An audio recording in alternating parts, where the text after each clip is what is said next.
নমস্কার বন্ধুরা, আমি শব্দার্থ সম্পর্কে বলবো বলেছিলাম।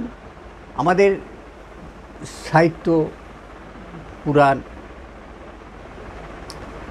রামায়ণ, মহাভারত, বিভিন্ন শাস্ত্র, এগুলো অনেক জায়গায় আমরা হোঁচট খাই, মানে ঠিক মতন পাঠোদ্ধার করতে পারি না। বিশেষ করে আমাদের রামায়ণ, মহাভারত বা সংস্কৃতে বিভিন্ন যে কাব্য, কালিদাসের রচনা, আর অন্যান্য অনেকেই আছেন, তাদের যে রচনাগুলো, এইসব রচনাগুলো আমাদের পাঠোদ্ধার আমরা ঠিক মতন করতে পারিনি বলে বিভিন্ন ধরনের কুসংস্কার বা কুপ্রভাব আমাদের মধ্যে এখনও বর্তমান মানে বিচরণ করছে আর কি।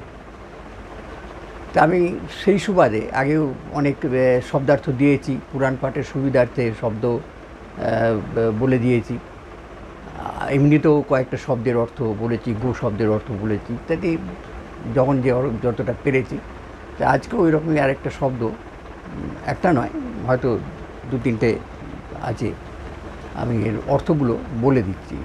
তাতে কী হবে, যারা আগ্রহী, বিশেষ করে এই শাস্ত্র পড়তে, রামায়ণ, মহাভারত, পুরাণ ইত্যাদি পড়তে আগ্রহী, বা পড়তে মানে জানতে, তার ব্যাপারে পড়াটা ব্যাপার না, পড়াটা ঠিক আছে, কিন্তু তাকে কি বলে, অন্তরে নোয়া, মানে জ্ঞান যে নোয়াটা, সেটা নিতে গেলে আগে শব্দার্থ সম্পর্কে আমাদের জ্ঞানটা অতি অবশ্যই প্রয়োজন।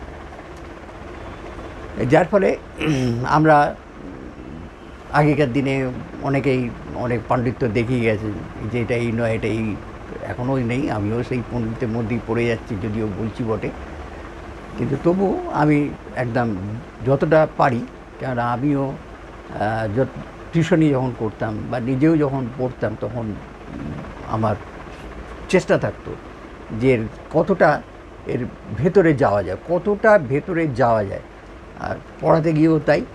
যার ফলে আমার মানে পরিবারে আমার মেয়েরা বলে, আমার ছেলে নেই, আমার মেয়ে দুটো বলে, বাবা তোমার কাছে পড়বে না। কেন না, তুমি ওই একটা লাইন নিয়ে, একটা মানে নিয়ে পড়ে রইলে, তা এখন সব টিক মার্কের ব্যাপার, সুতরাং তোমার দ্বারা টিউশনি হবে না।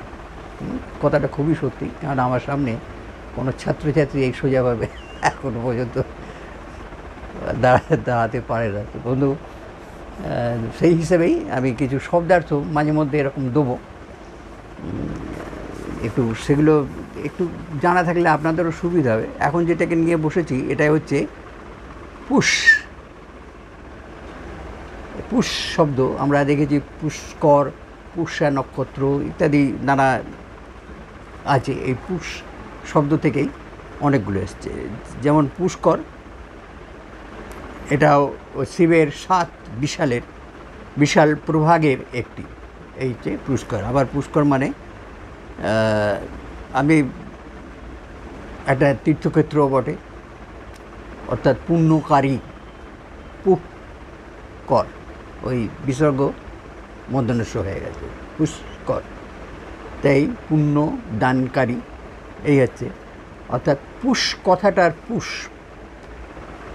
বয়সু মধ্যনস্য, পুষ কথাটার মানে এবারে এক এক করে বলে যাচ্ছি। আপাতত আমি এখানে আমার হাতের কাছে যেটা আছে 10টা আমি বলছি। দেখুন, পুষ কথাটার মানে 10 রকম।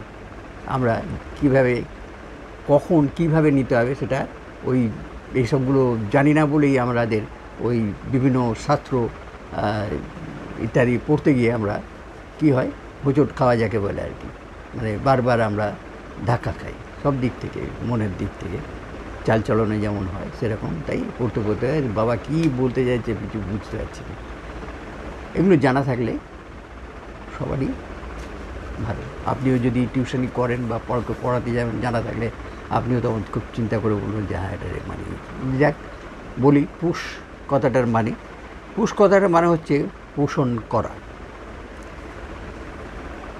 আমি 1 নম্বর 2 নম্বর করে বলি। 1 নম্বরে যা লেখা আছে তাই বলছি। 1 নম্বর, পোষণ করা, বুকে জড়িয়ে ধরে দুধ খাওয়ানো, তাকেও পুষ বলা হচ্ছে। আবার পালন করা, শিক্ষিত করা। 2 নম্বর ভরণ পোষণ করা, আশ্রয় দেওয়া, প্রতিপালন করা। 3 নম্বর অগ্রগতি, প্রস্ফুটিত হওয়া, বিকশিত হওয়া, উপায় লাভ করা। 4 নম্বর প্রতিবর্ধন হওয়া অর্থাৎ ক্রমশ বর্ধমান, মানে বেড়ে যাওয়া যাকে বলে প্রতিবর্ধন হওয়া। 5 নম্বর হচ্ছে উপভোগ করা, বাক্যে প্রয়োগ, দেখানো, কোনো জিনিসটা আমি দেখেছি সেটাকে দেখাচ্ছি, এটাও আবার বৃদ্ধি করা। 5 নম্বর হচ্ছে 6 নম্বর হচ্ছে প্রাপ্ত হওয়া বা পাওয়া। 7 নম্বর হচ্ছে ধারণ করা, প্রদর্শন করা, বাক্যে প্রকাশ। 8 পুষ্ট হওয়া, সমৃদ্ধ হওয়া। 9 নম্বর প্রশংসা করা, স্তুতি করা। 10 নম্বরে সূর্য, সরোবর, অনাবৃষ্টি, দুর্ভিক্ষ, একেও পুষ্কর বলে। এবারে দেখুন ক, এই যে ক আর বিসর্গ। ক অর্থে বলছে, ক অর্থে ব্রহ্মা, বিষ্ণু, কামদেব, অগ্নি, বায়ু, যম, সূর্য, আত্মা, রাজকুমার, রাজা, পক্ষী, মন, শরীর, সময়, বাদল, শব্দ বা ধ্বনি, আর শিশু। যেমন আমরা জানি কেদার, এই যে কেদারনাথ বলা হয়, কেদার তীর্থ, এই কে কথার মানে যে কে শিরসী দ্বারো অসৎ, দ্বারো অশ্ব, অর্থাৎ আমাদের মনের যে দ্বার, কে দ্বার, এখানে কে দ্বার অর্থে এই কে মানে জ্ঞানও বোঝায়, এই জ্ঞানের দ্বার, আজ্ঞাচক্র, একেও কেদার বলে। আপনি ধ্যানে বসলে ওই কেদার যে প্রতিরূপ, তার স্ফুলিঙ্গ মানে স্ফটিক যেটা আর কি, ওই জন্যই বলছে কেদে। মা কথাটার অর্থ দেখুন কতভাবে আছে: লক্ষ্মী, মাতা, জ্ঞান, দীপ্তি, মাপ, মেজারমেন্ট। মা, আবার মা মানে নাও হয়, হ্যাঁ, যেমন উদাহরণ উমা, আমরা যে কি বলে পার্বতী বা দুর্গার যে নাম আমরা উমা দেখতে পাই, উমা কথাটা মানে আর নয়, মা মানে মানে যখন ওই শিবের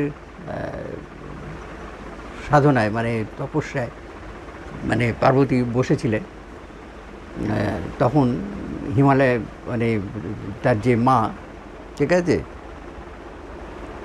মানে পার্বতীর মাতা আর কি, তিনি বারণ করছেন যে মা, অর্থাৎ আর নয়, ঠিক আছে, তার মানে মেয়ের কষ্ট তিনি আর দেখতে পাচ্ছেন না, ওই জন্যই তাকে মা বলা হচ্ছে, মানে আর নয়। আবার মা কথার অর্থে ভাবর, বিষ্ণু।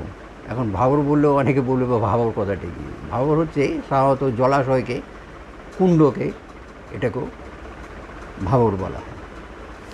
তা বন্ধুরা, আগামী দিনে আরও চেষ্টা করব যে এইগুলো জানাতে, তাই সঙ্গে থাকবেন, সঙ্গে রাখবেন, এবং আবার বলছি সঙ্গে থাকুন, অনেক তথ্য এরপর থেকে যাবে, আশা করি আপনাদের বেশ ভালো লাগবে। আর আপনাদেরকে এই ভালো লাগা আমারও উপলব্ধিতে এসে আরও কয়েক হাজার গুণ, হয়তো কয়েক লক্ষ গুণ ওই ভালো লাগাটা, সেই আনন্দটা কিন্তু আমি উপভোগ করব। বন্ধুরা, নমস্কার। সঙ্গে থাকবেন, ভালো থাকবেন, ভালো রাখবেন।